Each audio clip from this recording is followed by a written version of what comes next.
गौतम बुद्ध के अनुसार मौन रहने की शक्ति इतनी ज्यादा है कि यह आपकी सारी चिंता, आपके सारे टेंशन और आपके सारे तनाव को चुटकी में खत्म कर देती है और आपको एक ऐसा मनुष्य बना देती है जिस मनुष्य से बात करने के लिए दूसरे लोगों की बहुत इच्छा होती है।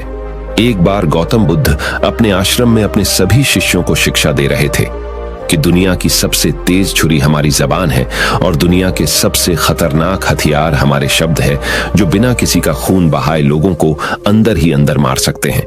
हमारे शब्द हमारी ताकत हो सकते हैं उसी के साथ, लेकिन यह हमारी सबसे बड़ी कमजोरी भी हो सकते हैं अगर हमें नहीं पता कि कब, कहां और क्या और कितना बोलना है। यदि हम सही समय पर सही इरादे के साथ सही शब्दों का प्रयोग करते हैं तो यह हमें एक सफल व्यक्ति बनाता है।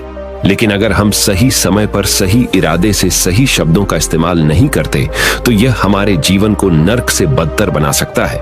तो दोस्तों, आज की स्टोरी के माध्यम से मैं आपको बताने वाला हूं कि चुप रहकर कैसे हम अपने जीवन को बदल सकते हैं। आपको चुप रहने की शक्ति का एहसास इस वीडियो में होने वाला है। वीडियो शुरू करने से पहले कमेंट बॉक्स में नमो बुद्धाय लिखकर वीडियो को लाइक जरूर करें। तो चलिए शुरू करते हैं। इस कहानी को जापान में एक बहुत ही प्रसिद्ध बौद्ध भिक्षु रहा करते थे। उनका नाम रिसाई था। रिसाई अकेले रहते थे। दुनिया के शोर शराबे से दूर जंगल में वो रहते थे और वह बड़े ही ध्यानी और प्रभु भक्त व्यक्ति थे, इसलिए वह पूरे जापान में बहुत अधिक प्रसिद्ध थे। एक दिन एक राजकुमार रिसाई के पास आया और बोला, हे प्रिय भिक्षु, मैं हमेशा थका हुआ, निराश और परेशान महसूस करता हूँ। मेरा मन बहुत अशांत रहता है। हालांकि मेरे पास सब कुछ है, दौलत, शोहरत, सुख सुविधाएं जो हर व्यक्ति चाहता है या पाने की इच्छा करता है, लेकिन फिर भी मेरे अंदर इतनी अशांति और चिंता क्यों है? रिसाई ने उसकी बात बहुत ही ध्यानपूर्वक सुनी और कुछ सोचने के बाद कहा, तुम इस प्रश्न का उत्तर जानते हो, बस तुमने कभी इस प्रश्न को हल करने की कोशिश नहीं की है।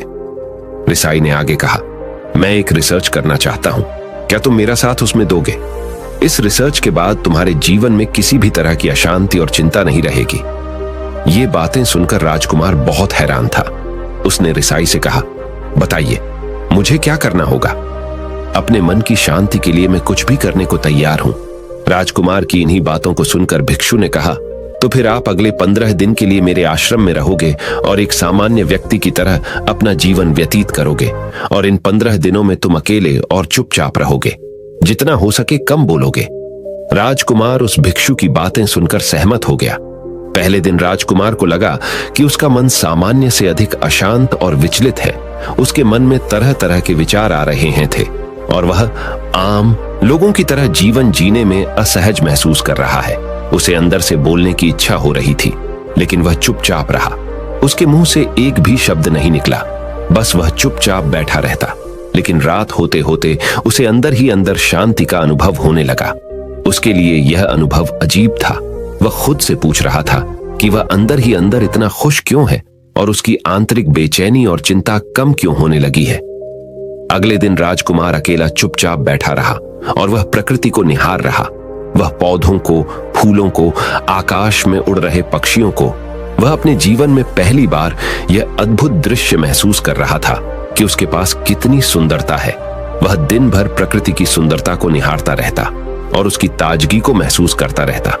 इसी तरह से 10 दिन बीत गए और उसके मन की सारी बेचैनी, सारी हलचल, सारी उथल पुथल और सारा तनाव गायब हो गया। 11वें दिन की सुबह राजकुमार फिर से एकांत में बैठ गया और कुछ ही मिनटों में उसकी आंखें अपने आप बंद हो गईं और वह गहरे ध्यान में चला गया। वह पूरे दिन वहीं पर आंखें बंद करके बैठा रहा और गहरे ध्यान में डूबा रहा। ना कोई शब्द, ना कोई चिंता। राजकुमार भीतर से असीम शांति और आनंद से भर गया। राजकुमार अपने बाकी के 4 दिन इसी तरह गहरे ध्यान में व्यतीत करने के बाद 15 दिन बाद रिसाई के सामने प्रस्तुत हुआ और रिसाई को प्रणाम करके बोला, प्रिय भिक्षु, मुझे उत्तर मिल गया कि मेरे मन में इतनी उथल पुथल और चिंता क्यों थी। मैं जान गया कि मेरा मन इतना अशांत और विचलित क्यों था। रिसाई मुस्कुराते हुए पूछा, बताओ, क्या उत्तर मिला तुम्हें? राजकुमार ने कहा, मैं आवश्यकता से अधिक बातें करता था। मैं किसी पर भी अपने शब्द और ऊर्जा व्यर्थ करता था। मैं दिन भर अपने लोगों से फालतू की बातें करता रहता और फिर उन्हीं के बारे में अकेले में सोचता रहता। और ज्यादातर समय नकारात्मक ही सोचता रहता। इस तरह मैं बस अपना समय बर्बाद कर रहा था। ज्यादा बोलने और नकारात्मक सोचने की वजह से मेरा मन अशांत और बेचैन हो गया था, और इसी वजह से मैं किसी भी काम को ठीक से नहीं कर पा रहा था, जिसकी वजह से मैं हर काम में असफल होने लगा। और फिर इन्हीं लगातार मिलने वाली असफलताओं की वजह से ही मैं और भी उदास और चिड़चिड़ा हो गया। इन्हीं सभी चीजों की वजह से मेरा जीवन नष्ट हो रहा था। लेकिन यहाँ पर बिताए हुए 15 दिन मेरे लिए पूरी तरह से अलग थे। मुझे कुछ अलग ही एहसास यहाँ पर हो रहा था। अब मुझे ऐसा लग रहा है मैं अपना जीवन पूरी तरह से जी रहा हूँ, लेकिन इससे पहले मैं अपना जीवन गलत तरीके से जी रहा था। और मैंने यह भी सीखा कि हमें सिर्फ ध्यान करने की जरूरत नहीं है। ध्यान अपने आप होता है जब हम शांत और मौन होते हैं। ध्यान के पिछले कुछ दिनों के दौरान मैंने जो पहली चीज सीखी वह यह है कि मनुष्य के जीवन की सबसे महत्वपूर्ण चीज स्वयं को जानना ही है। यह सुनकर रिसाई ने कहा, सिर्फ तुम ही नहीं, दुनिया में ज्यादातर लोग जरूरत से ज्यादा बोलते हैं।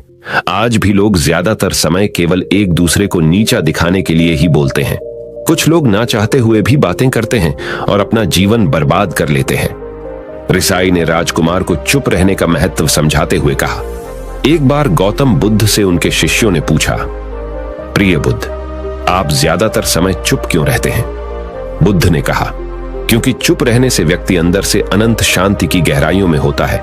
मौन अपने भीतर उतरने की पहली सीढ़ी है। मौन के बिना स्वयं को जानना असंभव है। स्वयं को जानने और समझने का पहला नियम है कि मौन हो जाओ। उतना ही बोलो जितना अत्यंत आवश्यक हो। बेफिजूल की बातें करना छोड़ दो। तुम अचानक पाओगे कि 90% से भी ज्यादातर लोग व्यर्थ ही ज्यादा बोलकर अपना समय बर्बाद कर रहे हैं। ना बोलने का कोई भी नुकसान नहीं है, लेकिन यदि आप ज्यादा बोलते हैं तो आप अत्यधिक गलती कर देते हैं। अगर व्यक्ति कम बोलना शुरू कर दे तो दुनिया की 90% मुसीबतें कम हो जाएगी। झगड़े फसाद कम हो जाएंगे, उपद्रव कम हो जाएंगे।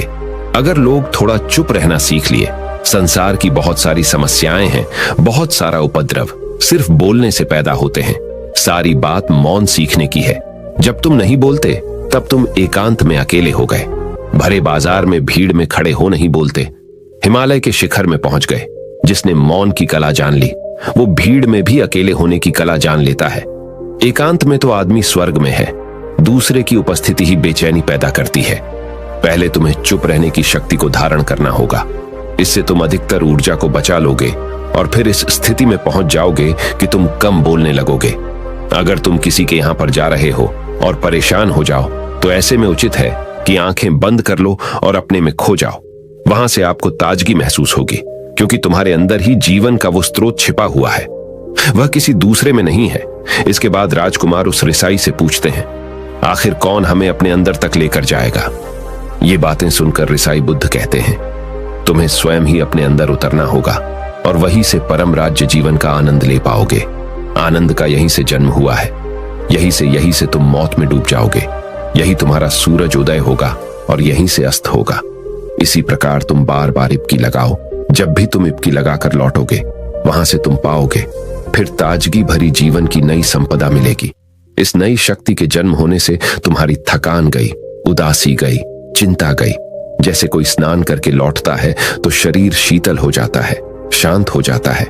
ऐसे ही जब कोई भीतर से साफ होकर वापस आता है, मौन में स्नान करके लौटता है, तो समस्त अस्तित्व, समस्त व्यक्तित्व शांत और मौन हो जाता है, आनंदित हो जाता है। जब तुम आंतरिक मौन की उस पराकाष्ठा पर पहुंच जाओगे तब तुम पाओगे कि बोलने से भी तुम्हारा मौन खंडित नहीं होता, वो बना ही रहता है। उसकी एक अंतर्धारा लगातार तुम्हारे भीतर बहती रहती है।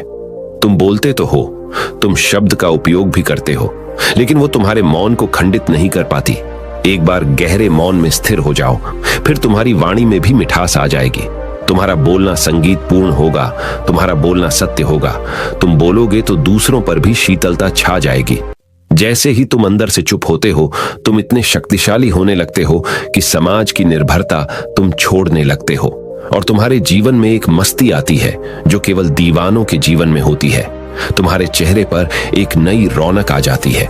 तुम्हारी आंखें किसी अमृत के समान हो जाती है और तुम अनंत शांति के समुद्र में डूबने लगते हो। इतना कहकर भिक्षु रिझाई ने अपनी बात खत्म की और वो मौन में चले गए। राजकुमार उनका धन्यवाद कर कर अपने महल में चला गया। दोस्तों, आपने भी अनुभव किया होगा कि बहुत ज्यादा बात करने से दिमाग अशांत हो जाता है, जिससे हम अपने दिमाग पर नियंत्रण खो देते हैं और साथ ही अपना ध्यान भी खो देते हैं। जो लोग बहुत ज्यादा बोलते हैं, उनके पास किसी एक काम पर ध्यान केंद्रित करने की काबिलियत नहीं होती। वो अपने किसी भी लक्ष्य पर पूरी तरह से ध्यान केंद्रित नहीं कर पाते। अगर हमारा दिमाग एक जगह केंद्रित नहीं है, तो हम जीवन की सच्चाई नहीं समझ पाते और ना ही मनचाही सफलता कभी हासिल कर पाएंगे। इसके अलावा भी आपने देखा होगा कि जो लोग अधिक बोलते हैं, वो अक्सर लोगों के बीच हंसी का पात्र बन जाते हैं, और जो लोग कम बोलते हैं और अपनी बात पर कायम रहते हैं, उन्हें लोगों से सम्मान मिलता है। लोग उनकी बातों को सुनते हैं और उन पर भरोसा भी करते हैं। जो लोग जरूरत से अधिक बोलते हैं और अपने विचारों के बारे में पक्के नहीं होते, उनका दिमाग स्थिर और विचलित रहता है, शोर से भरा रहता है, और एक अशांत दिमाग वाला व्यक्ति जीवन में किसी भी चीज में सफल नहीं हो पाता, क्योंकि वह किसी भी काम में फोकस नहीं कर पाता। यदि किसी व्यक्ति को यह पता है कि उसे कब, कहां और क्या बोलना है, तो वह व्यक्ति सच में बहुत बुद्धिमान है, और ऐसा व्यक्ति जहां भी जाता है, उसका व्यक्तित्व आकर्षण का केंद्र बन जाता है, और वह जो कुछ भी करता है उसमें सफल अवश्य होता है। अगर हम किसी महान और सफल व्यक्ति के व्यक्तित्व को गहराई से देखें, तो पाएंगे कि वो कम बोलते हैं और कम से कम शब्दों में अपनी बात खत्म कर देते हैं। वो बोलने से पहले वो चीजों और जिसके बारे में उसे बोलना है, उनके बारे में गहराई से सोचते हैं। लेकिन जो लोग बहुत ज्यादा बोलते हैं, बहुत बार वो झूठ भी बोलते हैं और अपनी बातों से दूसरों के मन और विचारों पर कचरा डालते रहते हैं। वह ज्यादातर समय दूसरों की बुराई करते रहते हैं, इसलिए उनके अपने भी उनसे नफरत करने लगते हैं और उनसे बचने की। सभी शिष्यों ने अपनी शक्ति के अनुसार छोटे बड़े संकल्प लिए और गुरु को अपने अपने संकल्प के बारे में बताकर वहां से चले गए।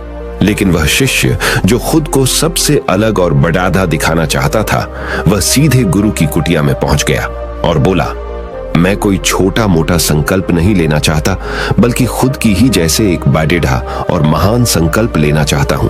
कृपया आप ही बताएं, क्या संकल्प लेना चाहिए? उसकी यह बात सुनकर गुरु मुस्कुराए और बोले, क्या तुम मेरे द्वारा दिए गए संकल्प को पूरा कर पाओगे? क्या तुम्हारे लिए उसे पूरा करना संभव होगा? शायद नहीं। वह तुम्हारे लिए संभव नहीं है। तुम उसे पूरा नहीं कर पाओगे, इसीलिए तुम खुद ही कोई संकल्प ढूंढो। शिष्य ने कहा, नहीं गुरुदेव, आप जो भी संकल्प मुझे देंगे, मैं जरूर उसे पूरा करूंगा। गुरु ने कहा, ठीक है, तो तुम अगले 1 महीने तक चुप रहोगे, मुंह से एक शब्द भी नहीं निकालोगे? यही तुम्हारा संकल्प है? शिष्य ने कहा, गुरुदेव, यह भी कोई संकल्प है? यह तो बहुत ही आसान है। 1 महीने तक चुप ही रहना है। आप कोई बड़ेढ़ा संकल्प दीजिए जो मेरी योग्यता के लायक हो, जिसे पूरा करने में मुझे समस्या हो। गुरु ने कहा, पहले तुम इस संकल्प को तो पूरा करके दिखाओ। शिष्य ने गुरु की बात मान ली और वह उसी समय चुप हो गया और पलटकर कुटिया से बाहर चला गया। उसे चुप रहना बहुत आसान लग रहा था। उसने एक दिन तो जैसे तैसे चुप रहकर काट लिया, लेकिन दूसरे दिन से उसके मन में ना बोलने का बोझ बढ़ने लगा। तीसरे दिन उसे भारीपन महसूस होने लगा और चौथे दिन उसके अंदर एक अजीब सी बेचैनी होने लगी, क्योंकि आसपास आश्रम के सभी शिष्य एक दूसरे से बातें कर रहे थे। वह भी अपना पक्ष उनके सामने रखना चाहता था, उनकी बोलती बंद कर देना चाहता था, लेकिन उसका संकल्प उसके आड़े आ रहा था। इसीलिए वह पूरे दिन सिर्फ मुंह और आंखें बनाता रहता। इसी तरीके से कुछ दिन और बीते और वह शिष्य बीमार पड़ीडीएच गया। उसका सिर फटा जा रहा था। उसका खाने पीने तक का मन नहीं कर रहा था। वह सिर्फ बोलना चाहता था। वह गुरु के पास गया और उनके सामने बैठकर लिखकर उन्हें बताया, गुरुदेव, मैं बोलना चाहता हूं, बिना बोले मुझे सांस नहीं आ रही, मेरा दम घुटता जा रहा है, मैं अंदर ही अंदर पागल हुआ जा रहा हूं, मैं क्या करूं? संकल्प तोड़ दूं क्या? यह पढ़कर गुरु मुस्कुराए और बोले, संकल्प तो तोड़ने के लिए ही होते हैं, लेकिन जो अपने संकल्प को पूरा कर लेता है वही अपनी आंतरिक शक्ति को बढ़ाता है, और जो अपनी आंतरिक शक्ति को बढ़ा लेता है वह समाज और जागृति की राह पर आगे भी आज जाता है। संकल्प का लेना भी तुम्हारे हाथ में था और इसे तोड़ना भी तुम्हारे ही हाथ में है। तुम्हारे बहुत से भाई अपने संकल्प को तोड़कर अपनी पुरानी दिनचर्या पर वापस आ चुके हैं। अगर तुमसे नहीं हो पा रहा तो तुम भी संकल्प तोड़कर अपनी पुरानी दिनचर्या पर वापस जा सकते हो। लेकिन याद रहे, अगर आज तुम इस छोटे से संकल्प को नहीं संभाल पा रहे तो तुम अपनी बाकी की पूरी जिंदगी को कैसे संभाल सकोगे? बाकी फैसला पूरी तरह से तुम्हारे हाथों में है। गुरु की यह बात उस शिष्य के दिल में चोट कर गई। वह बिना कुछ बोले वहां से वापस चला गया और खुद को अपनी कुटिया में बंद कर लिया। वह केवल अपने जरूरी कामों के लिए ही कुटिया से बाहर निकलता, बाकी सारे समय कुटिया के अंदर ही बैठा रहता। 15 दिन बीत चुके थे और आश्रम के लगभग सभी शिष्यों का संकल्प अब तक टूट चुका था, लेकिन उसका संकल्प अभी भी जारी था। संकल्प लेने के बाद से अब तक उसने एक शब्द भी नहीं बोला था। सारा आश्रम हैरान था कि इतना बोलने वाला इंसान चुप कैसे हो गया। 15 दिन बीतने के बाद वह दोबारा अपने गुरु के पास गया और लिखकर बताया है, गुरुदेव, मैं बाहर से तो चुप हूं, लेकिन मेरे भीतर बहुत सी आवाजें हैं, बहुत सी चीख पुकार और शिकायतें हैं। मैं अंदर ही अंदर बात करता रहता हूं। मेरा मन तरह तरह के प्रश्न पूछता रहता है। मैं बाहर से जितना मौन हूं, भीतर से उतने ही शोर शराबे से भरा हुआ हूं। क्या इस तरह से मेरा संकल्प अभी भी जारी है? गुरु ने कहा, हां, तुम्हारा संकल्प अभी भी जारी है, लेकिन जब तक लोगों की यह आवाजें तुम्हारे कानों में पेटी देती रहेंगी, तुम्हारा मन बोलता रहेगा, क्योंकि इसे तो आदत है बोलने की। तुम भले ही बाहर से चुप रहो, लेकिन तुम अंदर ही अंदर बोलते रहोगे।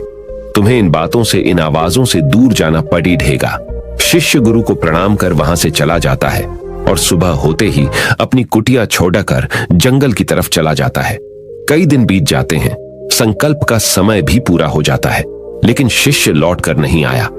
आश्रम में सभी को डर था कि कहीं जंगली जानवर ने उसे खा ना लिया हो। इस बीच उसे ढूंढने की बहुत कोशिश की गई, लेकिन वह कहीं नहीं मिला। सभी गुरु भाइयों ने मान लिया था कि जंगली जानवरों ने उसे अपना शिकार बना लिया है, लेकिन गुरु को ऐसा नहीं लगता था। एक दिन आश्रम का एक अन्य शिष्य गुरु के पास आया और बोला, गुरुदेव, हमारे उस अधिक बोलने वाले भाई के साथ क्या हुआ होगा? क्या जानवर ने उसे मार दिया होगा? गुरु ने कहा, हो सकता है कि जानवरों ने उसे अपना शिकार बना लिया हो, लेकिन उसके न लौटने की एक दूसरी वजह भी हो सकती है। शायद उसे वह मिल गया है जिसके लिए वह गया था। फिर शिष्य ने पूछा, गुरुदेव, क्या ज्यादा बोलना इतना हानिकारक होता है? गुरु ने कहा, इंसान के जीवन के बहुत सारे दुखों में से एक दुख यह भी है कि वह कभी चुप नहीं रह सकता, हमेशा कुछ ना कुछ बोलता ही रहता है। सिर्फ हमारे बोलने के कारण हमारे आधे से ज्यादा दुख पैदा होते हैं। परिवार के अधिकतर झगड़ों की वजह हमारा बेमतलब बोलना ही होता है। हम में से कोई भी चुप नहीं रहना चाहता। हम बस सामने वाले को सुना देना चाहते हैं। जो भी हमारे मन में है सब निकालकर उसके मन में बैठा देना चाहते हैं। उसे समझा देना चाहते हैं कि देख, तू गलत है और मैं सही। और इस तरीके से सब एक दूसरे की सडड ही गली बातों को ग्रहण कर रहे हैं। इस तरीके से सुनने और सुनाने का यह काम जिंदगी भर चलता रहता है। लेकिन इस नासमझी में हम अपना समय, अपना जीवन, अपनी समझ और सबसे महत्वपूर्ण व कीमती पल जो जिए जा सकते हैं, जिनको अनुभव किया जा सकता है, जिनमें आनंद को प्राप्त किया जा सकता है, यह सब खो देते हैं। लेकिन इसके बदले हमें मिलता क्या है? कुछ नहीं, सब व्यर्थ और बर्बाद हो जाता है। इस पागलपन में हमने क्या खो दिया, इसका एहसास केवल कुछ ही लोगों को हो पाता है। बाकी लोग जैसे उन्हें अपने आने का पता नहीं, वैसे ही उन्हें अपने जाने का भी पता नहीं चल पाता। शिष्य ने कहा, तो फिर इसका समाधान क्या है? गुरु ने कहा, पूरी जागरूकता के साथ अपने विचारों को देखना यही एकमात्र तरीका है। सारी मानसिक समस्याओं का वर्तमान में रहकर चिंतन करना, पूरी जागरूकता के साथ अपना काम करना जिंदगी में चमत्कारिक बदलाव ला देता है। उसके बाद वह शिष्य गुरु से अपने प्रश्नों का उत्तर पाकर उनको प्रणाम करके वहां से चला गया। उस शिष्य को आश्रम छोड़ कर गए हुए 3 महीने का समय बीत चुका था, लेकिन उसकी कोई खबर न थी। अब तक तो सभी गुरु भाइयों ने भी उसके वापस लौटने की उम्मीद छोड़ दी थी। लेकिन एक दिन वह आश्रम लौट आता है। उसे देखकर सभी के आश्चर्य और खुशी का ठिकाना न रहा। लेकिन अब वह नहीं था जो यहां से गया था, वह कुछ और ही बनकर वापस आया था। उसके अंदर एक गजब का बदलाव महसूस किया जा सकता था। उसके चेहरे पर एक गजब का ठहराव और आंखों में बनी शांति थी। आश्रम में आते ही सभी गुरु भाइयों ने उसे चारों तरफ से घेर लिया और बातें करने लग गए। वह भी अपने गुरु भाइयों से बातें करने लगा।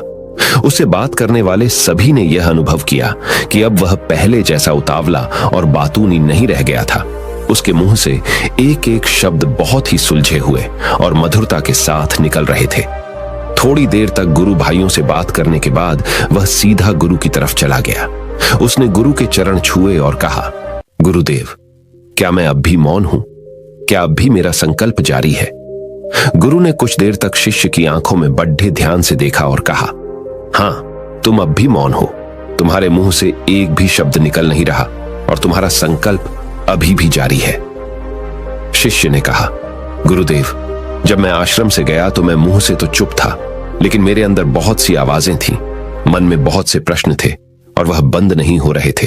तो मैं जंगल में चला गया, इस उम्मीद से कि वहां मुझे शांति मिलेगी और मेरे मन की बकबक कम हो जाएगी। लेकिन मैं जितना एकांत में जाता गया, मेरे अंदर की आवाज उतनी ही तेज होती गई। मेरे भीतर की पुरानी से पुरानी आवाज मुझे सुनाई देने लगी। तब जाकर मैंने महसूस किया कि मैं कितना गलत कर रहा था। जब मैं अपने परिवार वालों, दोस्तों को और गुरु भाइयों को बुरा भला कहता था, तो उस समय मुझे लगता था कि मैं सही कह रहा हूं।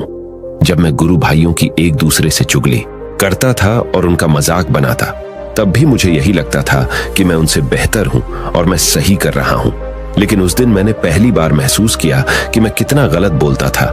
काफी दिनों तक ये आवाजें, ये शिकायतें मेरे अंदर चलती रही, लेकिन धीरे धीरे करके एक दिन ये सारी आवाजें मेरे अंदर से समाप्त हो गई। अब मैं भीतर से भी मौन हो गया। उस घने जंगल में बाहर से कोई बोलने वाला था नहीं और भीतर कोई आवाज बची ही नहीं थी। और मैं उस दिन पहली बार मौन का सही अर्थ समझा। मेरे चारों तरफ बहुत शांति थी। हालांकि अभी भी कुछ आवाजें आ रही थी जो पहले भी आती थी, लेकिन मैं उन्हें सुन नहीं पाता था। पर अब वह सभी आवाजें मुझे स्पष्ट रूप से सुनाई दे रही थीं। हवा के चलने की आवाज, चिड़ियों के चहकने की आवाज और पानी के बहने की आवाज, ये सभी आवाजें मैंने पहली बार पूरे होशपूर्वक सुनी। अपने चारों तरफ इतनी शांति मैंने पहले कभी महसूस नहीं की थी। तो इस शांति को भंग करने के लिए मैंने पहली बार अपने मुंह से कोई शब्द निकाला। मैं चिल्लाया, हे ईश्वर, ये कैसी शांति है? सभी कुछ इतना शांत क्यों है? ऐसा क्या हो गया? लेकिन मेरे चिल्लाने के बाद भी शांति भंग नहीं हुई। सब कुछ पहले जितना ही शांत था, बाहर भी और भीतर भी। हे गुरुदेव, मैंने अपने गुरु भाइयों से बात की, मैंने आपसे बात की।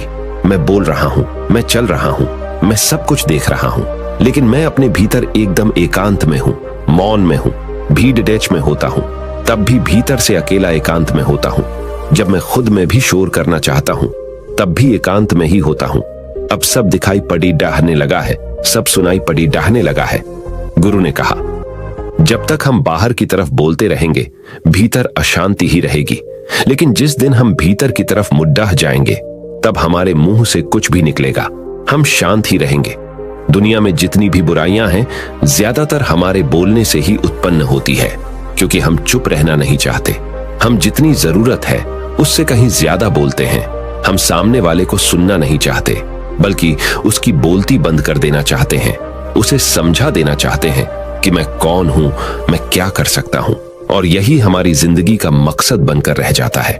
हमारी सारी ऊर्जा व्यर्थ के बोलने में बर्बाद होती रहती है।